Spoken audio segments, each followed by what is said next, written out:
আসসালামু আলাইকুম viewers, welcome back to my channel. আমি মাহবুবা রাব্বানি বলছি। তো আজকে আবার আরেকটা ব্লগ নিয়ে হাজির হয়েছি। সেটা হচ্ছে সিফি স্টাইলের চিকেন, স্পাইসি চিকেন যেটাকে বলে।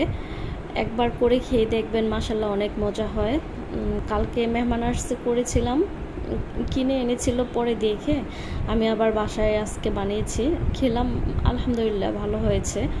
এখানে হচ্ছে আমি রেগুলার কাট করে 1 কেজির মতো মুরগির মাংস নিয়েছি। এই যে দেখেন, একটু একটু কেটে নিলাম। এখানে আবার ধনিয়া পাতা, কাঁচামরিচ, পুদিনা পাতা দেয়। আমার কাছে পুদিনা পাতা ছিল না, সেই জন্য আর আমি দেই নাই। এই দুইটা দিয়ে আমি করে ফেলছি। এরপরে এগুলি কি করলাম, মুরগিতে দিয়ে, এরপর রেগুলার যে মশলা থাকে, এত বেশি মশলাও লাগে না। এখানে রসুন বাটা দিয়ে দিলাম,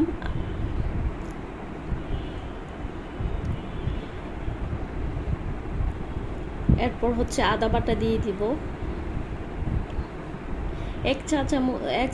এক টেবিল চামচ দিলে চলে, কারণ এখানে হচ্ছে 1 কেজির মতো মুরগির মাংস যেহেতু। এখানে হচ্ছে গুঁড়া মরিচ, এরপর হলুদ গুঁড়ো লাগবে না, জিরা গুঁড়ো, ধনিয়া গুঁড়ো আর হচ্ছে গোলমরিচ গুঁড়ো, এগুলোই দিয়ে দিলাম।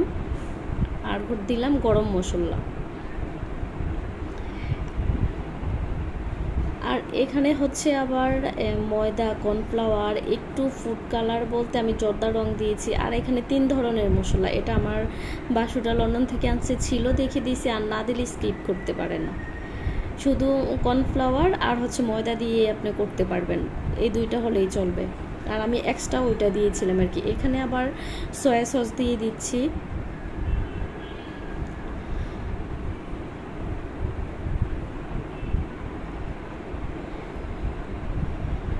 একটু মেখে নিব, দেখব যে কেমন হয়েছে এটা। দেখেন, মাখার পরে একদম মাখো মাখো হয়ে গেছে। এরপর আমি একটা ডিম ভেঙে দিব।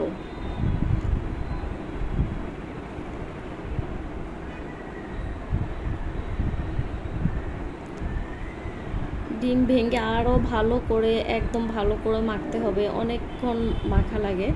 এখানে হচ্ছে যে আমার ডিম দেওয়ার পর মনে হচ্ছে যে একটু বেশি পানি হয়ে গেছে, সেজন্য আমি আবার কর্নফ্লাওয়ার দিয়ে দিয়েছি। এখন আমার কিন্তু একটু মনে ছিল না যে টক দই দিতে হবে। এরপর লাস্টে আমি একটু টক দই দিয়ে দিলাম। এই তো ম্যারিনেশন রেডি। একদম যা যা উপকরণ লাগে, আহামরি যে উপকরণ লাগে এরকম কিছু না, আপনার বাসায় যা যা আছে এগুলি দিয়ে এই হালকা পাতলা মশলা দিয়ে করতে পারবেন। এখন আমি 2 ঘন্টার জন্য এটা রেস্টে রেখে দিব। আর 2 ঘন্টা পর আমি ফিরে আসব। দেখেন, সুন্দর, অনেক সুন্দর একটা কালার আসছে, মাশাল্লাহ। এখন আমি ভাজার জন্য তেল বসিয়ে দিলাম। একদম হাই হিটে কখনো ভাজা যাবে না, মিডিয়াম টু লো তে রেখে হালকা করে একটু দিয়ে ভাজতে হবে।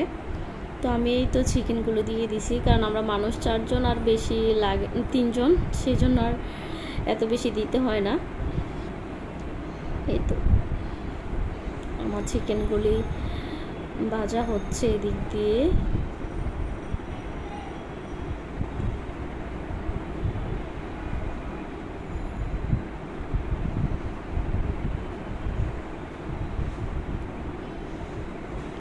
উল্টিয়ে দিলাম, এই যে। তো কার কাছে কেমন লাগছে অবশ্যই জানাবেন। আর সবাই